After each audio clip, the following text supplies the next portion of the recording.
Hey, 7th graders. Today we are going to be working through stations and working to define words using context clues and then finding their antonyms or synonyms.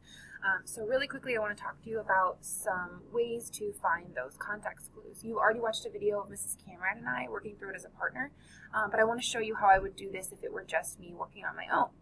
So hopefully you can see my screen. I have a list of 4 things that I am going to go through in my head. So I'm going to look at the word, right? I'm going to read the sentence before and after the word. I'm going to connect with what I do know, and then I'm going to try and predict a meaning. And so I have this listed on a document here for you to see as well.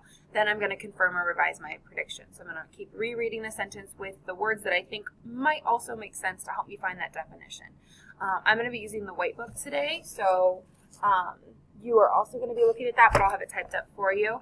So I'm going to start on page 23. So the word for me right now is burden, and I'm wanting to make sure I can define this. So this is from our story, Two Kinds. So it's on paragraph 84. So she surprised me. A few years ago, she offered to give me the piano for my 30th birthday. I had not played in all those years. I saw the offer as a sign of forgiveness, a tremendous burden removed. So again, the word burden is what I'm looking for. So right, the sentence before it is I had not played in all those years. I saw the offer as a sign of forgiveness, right? And then the next line is, are you sure? So there's some dialogue, so that's not going to help me. I do know tremendous means big. I know forgiveness is like a way to kind of let go of something. And so I'm wondering if like this tremendous, like letting go, it's been removed, right? And there's like kind of this sense of peace. So I'm thinking it might have something to do with guilt. So I'm thinking burden might also mean guilt. So now I'm going to try and replace that word in the sentence, burden, with guilt. So I saw the offer as a sign of forgiveness, a tremendous guilt removed. And so to me, that makes sense. I am going to now mark in my graph organizer that I think that burden means guilt.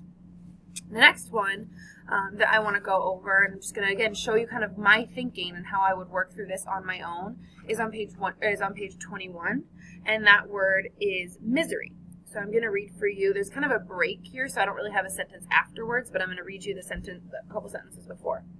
No blame, no accusations. And in a way, I felt disappointed. I had been waiting for her to start shouting so I could shout back and cry and blame her for all my misery.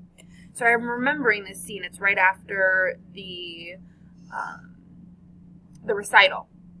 And so she's really upset. So in a way, I felt disappointed. Okay, I know what that means, right? It's when you're not happy with yourself and you're kind of bummed out.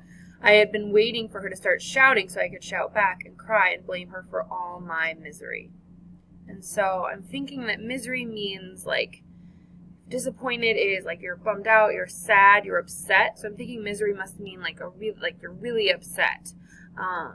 Because in this whole paragraph, she's going over about how devastated and like sad she is. So I'm thinking that misery must mean like something like devastated or upset.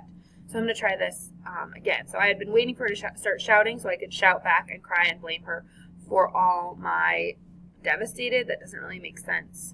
Maybe devastations, I'd have to change the word, or maybe for all my sadness. So that could work. So I'm going to write down that misery means sadness because that made the most sense for me. And then finally, our last one is fiasco, also on page 21. So again, I'm still just in this white book. And so, right, I assumed my talent show fiasco meant I never had to play the piano again. But 2 days later after school, my mother came out of the kitchen and saw me watching TV. And so I'm remembering, so I'm using not necessarily the words around it, but I'm knowing the story in general. And the talent show she was really disappointed in. She didn't think it went well, so it was like a bad experience. So I'm assuming my talent show bad experience meant I never had to play the piano again. That doesn't make as much sense. So I'm going to go back and think, okay, so it was also, what word would make sense there for bad experience? I assume my talent show, like mess up, meant I never had to play the piano again. So fiasco might mean something like messing up. Because when I put in mess up, it makes a little more sense. The sentence structure isn't great, but I can see that that's kind of what the word means. So I'm going to mark that in my graphic organizer. And so these are just a couple of examples of what you should be doing when you are trying to predict those meanings. So you're going to do some work independently, and so that's what you're going to do next here. Just follow the instructions on either Google Classroom or the board. And then make sure that you're checking your answers. So go through, really take some time. And if you have any questions, raise your hand.